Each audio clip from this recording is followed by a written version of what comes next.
गिबियावनो नोंथांसिम एसपी बड' निउस चेनेलनि जानानै आंनि गोसो गोरबोनि अननाय आरो सिबिनायखौ नोंथांनो फिन जासिहरफिननानै दिनैनि रादाबखौ फरायनो आं आखायाव लाबाय।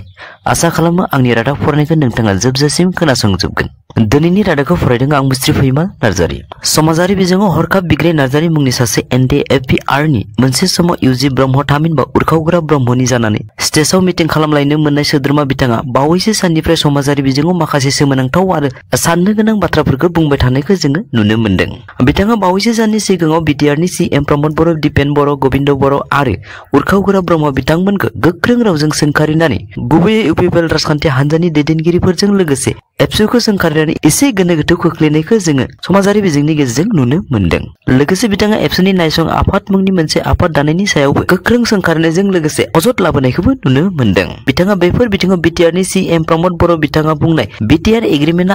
आखरे जाफुङाब्ला आं सासे मन्थ्रिखौ बुंदों बिथांनि लांगोनायाव सुसाइड जाना थैगोन होनना बुंनाय बाथ्रानि बिग्राय नार्जारि बिथाङा गाव गोजांस्रियाव खांदोंमोन आरो प्रमद बर' बिथाङा मा बाथ्रा बुंना लाखो होनना सोमोनांखांदोंमोन होननाबो बिथाङा समाजारि बिजोंनि गेजेरजों रोखा बुंथियो। लोगोसे बिथाङा प्रमद बर' बिथांनि बेबायदि बुंनाय बाथ्रायावनो रोखा रावजों बुङोदि प्रमद बर'आ माब्लाबाबो सुसाइड जाना थैनो हाग्रा सुबुं नङा, बरन्स बिथाङा सुसाइड जानो होनना थाङोब्ला लामा ससेयाव हरखाब मासे जिबौ नुयोब्ला उल्था जिबौखौसो गिनानै खारबोग्रा आरो बिथाङा सासे NDF-फोरखौसो थगायनानै गादियाव जिरायनानै रां खामायग्रा सुबुं होननानैबो गोख्रों रावजों सोंखारियो। आरो जेब्ला थिग बे समावनो बर'नि मोनसे पर्टेलनि खौरांगिरिया जेब्ला सोङो बिटिआर एग्रिमेन्टनि दफाफोरा जाफुङाब्ला दिपेन बर' बिथाङा मानो सोमावसारफिननो ओंखारदों, थारैनो बिटिआर एग्रिमेन्टखौ जाफुंनाय नंलिया होनना बिथाङा मोनथिखाना बेबायदि बुंदों नामा होनना सोंनायनि फिननायाव बिथाङा बुङोदि बेफोर गासैबो मोनफा मोनफा फावथिना होननानै बिथाङा ओरैबायदि फोरमायना होयोदि जेब्ला बिटिआर एग्रिमेन्ट जादोंमोन अब्ला प्रमद बर' बिथाङा दुलाराय बर' हारिनि सिगाङाव बुंना लानाय बिटिआरनि दफाफ्रा आखरे जाफुङाब्ला सासे मन्थ्रिनि लांगायावनो सुसाइड खालामना थैगोन होनना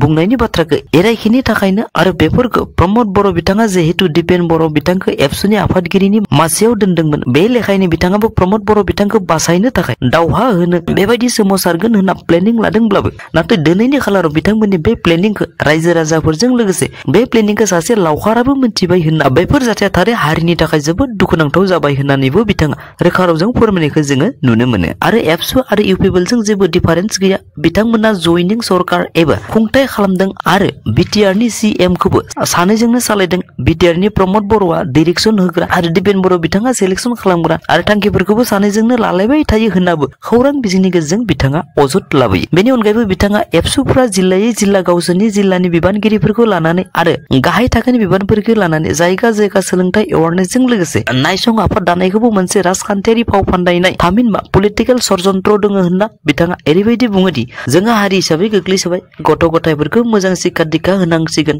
आरो दा शिक्षा दीक्षा होनांगौब्ला जोंनो मोनसे हानजा नांगौ, जोंबो हास'लिया बेबायदि बुंना एबसुआ नायसं आफाद दाना होथारनांगोन। मानोना आथिखालाव बिथांमोना BTC अफिसावसो थांनो ना हारिखौसो नायबाय थानो, ओंखायनो नायसं आफाद दादोंब्लाबो दिनैनि खालार एबसु बायदि संगठन थानायाव बेबायदि संगठननि जेबो गोनांथि गैलिया होननाबो बिथाङा रोखा रावजों फोरमायो। मानोना बिथांनि बायदिब्ला प्रमद बर'नि 100% गोरोन्थिखौ बोरै बे नायसं आफादा बानस'ना लानांगौ जाखो होनना लोगोसे नायसं आफादनि सोद्रोमाफ्राबो उन्दै गान्जा फाग्लाफोरजोंसो दाजानाय, जायनि थाखाय उल्था बिथांमोनखौसो सानसे लोदो गान्जा फेनायनि थाखाय रायजो राजाफोरा अफिसाव हमना हैनायनिबो फोरमान दं होनना बिथाङा गोख्रों रावजों अजद लाबोयो। बिथाङा लोगोसे अजद लाबोबावोदि थारै बेफोर गथ'खौ इसे बुनानै जेलाव हरोब्ला बिथांमोना भट मोननाय नङा होननानै बिमा बिफाफोरखौ लिंहरनानै बुजायना हरो आरो नायसं आफादनि सोद्रोमाफ्रा गावसोरजों गावसोर जानला मानला इलेक्सन खाथिफोराव बुनानै लानो नाङा, नङाब्ला गोजौनिफ्राय प्रमद बर' आरो दिपेन बर' मोनजों डिजल्भ खालामजागोन होननाबो बुंसोलायो होननाबो एबसुखौ राजखान्थिनिफ्राय गोजानाव थानांगौ होनना खावलायनानै बिथांमोनखौ माबाफोर असुबिदा जादोंब्ला थोंजोङै सरकारनि खाथियाव थांनानै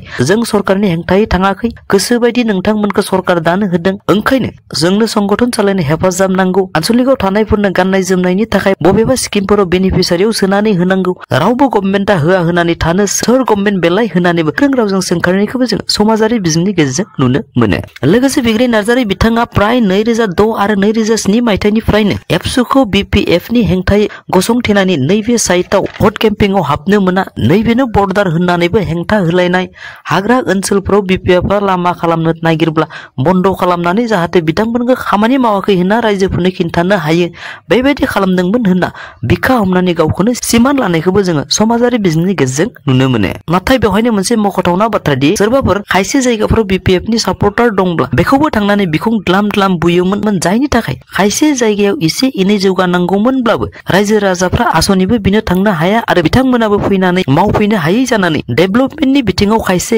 गेप्स जालांदोंमोन होननानैबो बिथाङा रोखा रावजों फोरमायो। बेराफारसेथिं बिग्राय नार्जारिनि बेबायदि समाजारि बिजोंनि गेजेरजों बाथ्रा बुंनायखौ एबसुनि खाम्फा बसुमतारी बिथाङा खेंफोरथि होनानै बुङोदि दिनैनि खालाराव एबसुआ बिटिआर एग्रिमेन्टनि एकर्ड इमप्लिमेन्टेसननि थाखाय माब्लाबा सरकारजों थाफाना पलिटिकेल लबि आरो माब्लाबा पलिटिकेल प्रेसार खालामनो गोनां जादों नाथाय इउपिपिएल आरो एबसुआ बिटिआरखौ सालायदों होनना बुंनाया सम्भब नङा होनना रोखा रावजों फोरमायो। ओंखायनो बिथाङा इयुनाव जाहाथे बर' फरायसा आफादनि आफादगिरि बिथांखौ जाहाथे बेबायदि बाथ्रा फोसावनायनिफ्राय गोजानाव थायो बेखौ खावलायो आरो वार्निं होयो होननानै बिथाङा रोखा रावजों फोरमायनायनि उनावबो फिन बारग' NDFB बिग्राय नार्जारिनि समाजारि बिजोंनि गेजेरजों मोननैसो सोमोनांथाव बाथ्रा बुंफिननायखौ जोङो नुनो मोनो। बिथाङा फिन बुंबावो दि NDFBफ्रा गावस्रा गावस्रि जानायाव सरकारनि षड़यन्त्र एबा फाव फान्दायनाय दङ होनना बिथाङा रोखा रावजों ओरैबायदि फोरमायदि जेब्ला गोजोन गोरोबथाखौ खालामनो थाखाय रन्जन दैमारिखौ हाखु दाखु इन्टारिम बेलनि गेजेरजों बख'नानै गोजोन गोरोबथायाव सहि होयो अब्ला गासै NDFफ्रा खौसे इउनाइटेड फरामनि मोनसे मेल खुंनो थाखाय फेब्रुवारिनि 24 खालाराव उदालगुरि थानानि सिङाव थानाय कापुरपारायाव प्राय जायगाफोरखौ लाहार फाहार खालामजोबबायमोन अब्लानो बिथांखौ फिन हमनानै